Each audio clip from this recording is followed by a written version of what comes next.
This from That Park Place. Disney and Universal join forces to sue Midjourney over AI images of Darth Vader, Elsa, Minions, and more. This June 11, 2025 by Marvin Montanaro. The war over AI and intellectual property just hit hyperspace as Disney and Comcast Universal bring the hammer down on the AI company Midjourney. Yes, folks, they are combining forces to fight the scourge that is generative AI.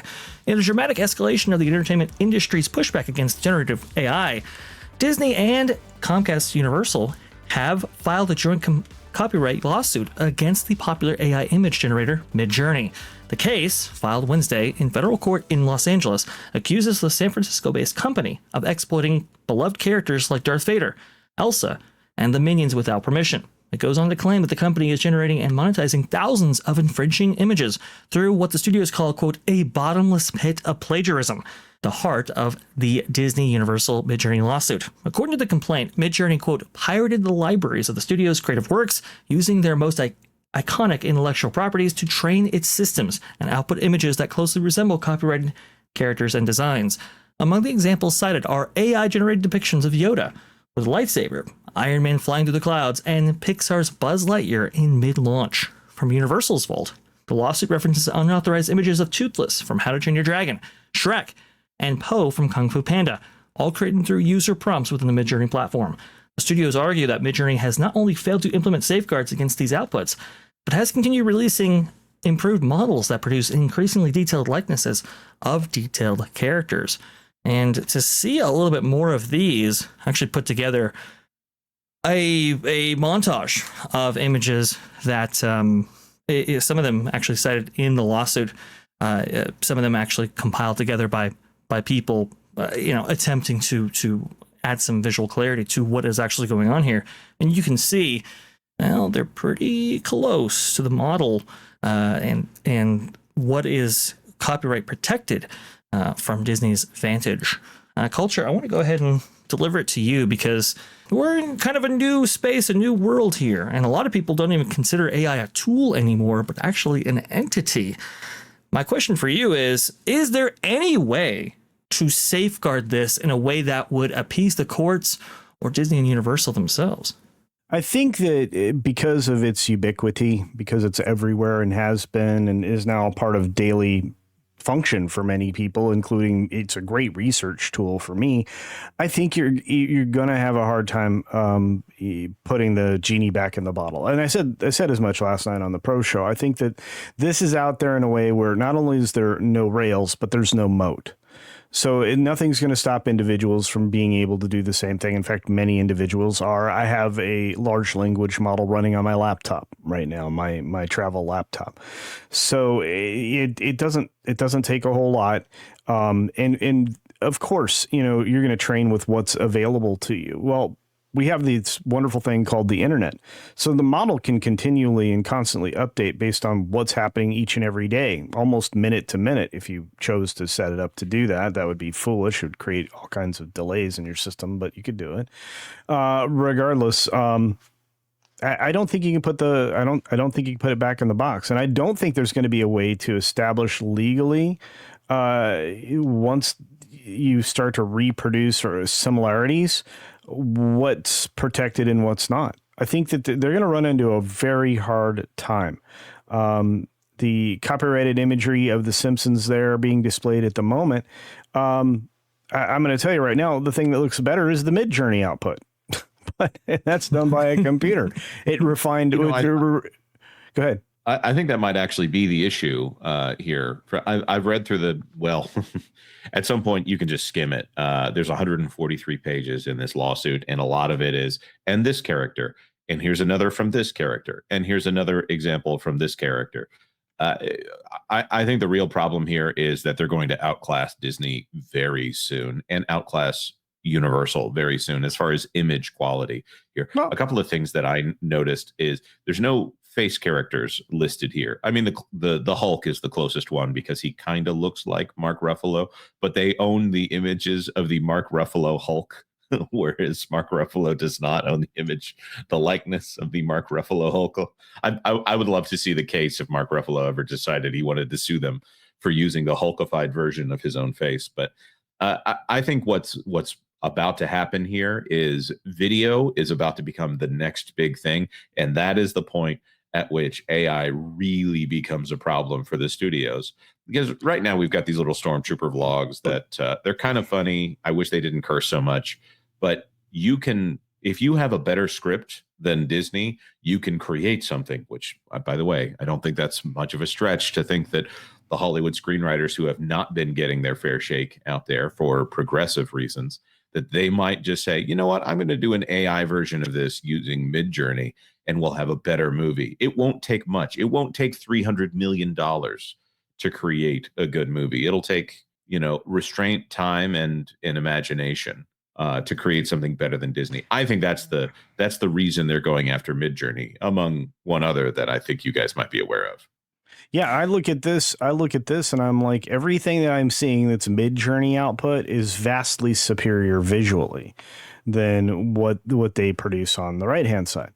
And again, how many ways are there to draw a lion? How many ways are there to draw a mermaid? How many ways are there to draw Spider-Man?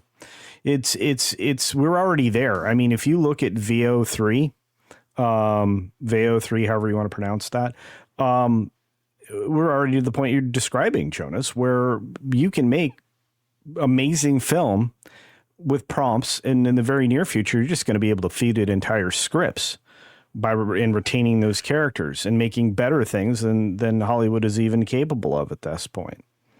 So the thing that's going to be really interesting is when someone takes a movie that just has one or two bad points in it, like an eye-rolly line about, the take that moment that ends up in so many films. I'll give you an example. Sonic 2. There were fine people on both sides, I heard, joke that Jim Carrey throws in there in the second act, or in the finale of the film. That seems like it's specifically meant to make right-leaning people uncomfortable, referencing what most agree is a hoax. Right. Yeah. Well, okay, we'll feed in the script, recast Jim Carrey if you wanted to. He's actually pretty funny in those films. And then you can have your Sonic the Hedgehog film starring, I don't know, you can have Jaleel White be the voice of Sonic the Hedgehog. I think we're so close to people being able to customize their own movies that this is the example that NBC and Disney are going to make. They're taking a company with a $10 billion market capitalization, as opposed to Google, Google can do this all right now. They're not going after Google with $1 trillion market capitalization. They can eat Disney's lunch right now. You could combine Comcast and Disney, and they could not go up against Google monetarily. They have all the lawyers, and Google can outdo them any day of the week. Midjourney is a $300 million a year revenue company versus Disney and Universal. So I think that Disney is going right here. Universal is going right here, and they're going to make an example of teeny tiny little Midjourney with their teeny tiny little 10 billion market net worth here. So I think that this is a move to scare the big guys. It's a move to scare the big guys for sure, and to set legal precedent whenever they can. You'll note, I think, culture that's this was cited by Variety, actually, in their article about this. Last December, the Writers Guild of America urged top executives at major Hollywood studios, including Disney CEO Bob Iger and Dana Langley, chair of NBC Universal Entertainment and Studios, to take legal action against AI companies that have, quote, looted the studio's intellectual property, vast reserve of works created by generations of union labor to train their artificial intelligence systems. And one of the other reasons why I think they're going after Midjourney specifically, not just its size, which is considerably different than Disney's or NBC Universal's in that regard, but also too, I think it was what David Holtz actually said, which is cited by Marvin's incredible article here. Midjourney has not yet responded publicly to the Disney Universal joint complaint. CEO David Holtz, however, may have forecasted this legal storm back in 2022 when he admitted to Forbes that the company's data acquisition process involved, quote, a big scrape of the internet.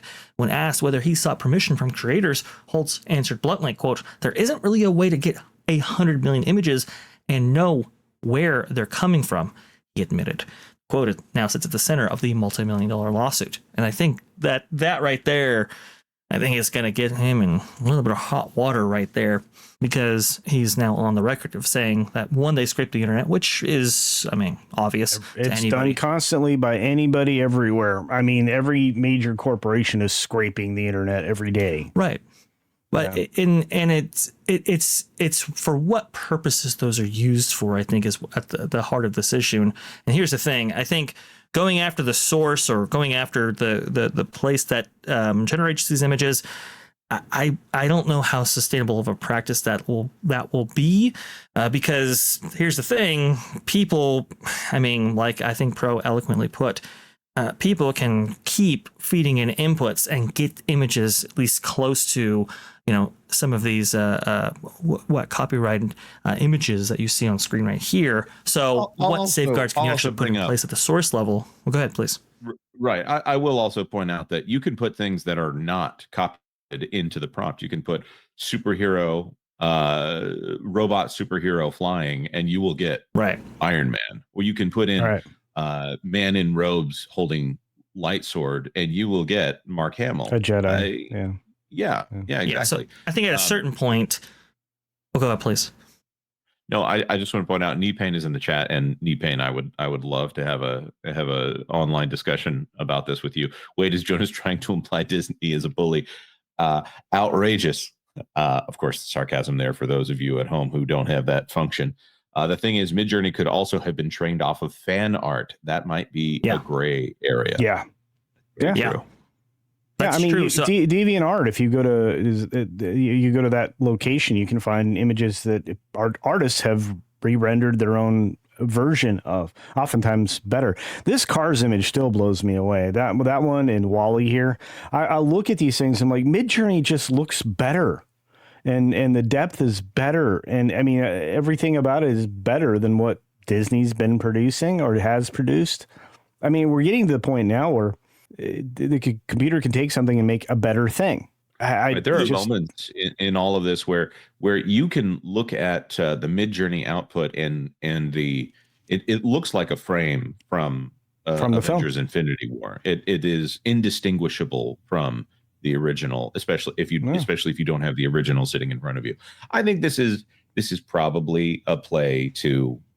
They can go around. By the way, this has been since November of last year. Midjourney has been on notice on this.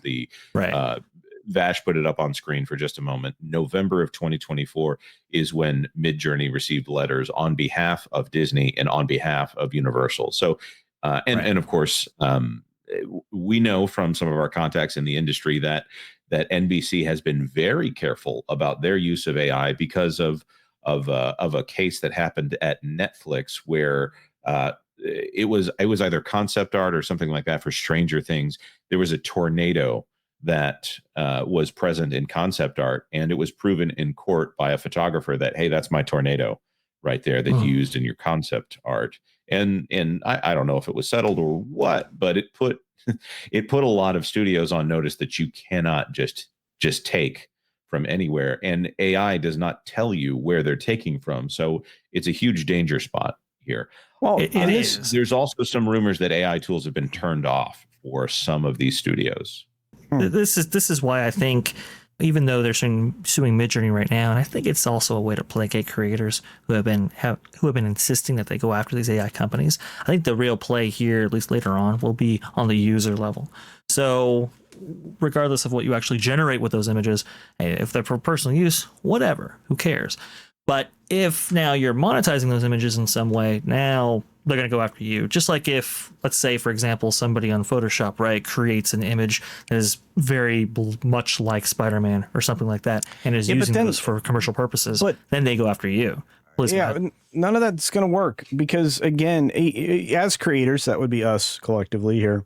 And people like Knee Pain in the audience and so on and so forth. But those of us who do this, you have skills in Photoshop. You have skills in maybe Canva or something else that allows you to pull one image and put it in front of a different background. If you're making a thumbnail is a visual representation of a story you're trying to tell in the background. So when you look at that and you cut something out, put it somewhere else, are you creating a new thing?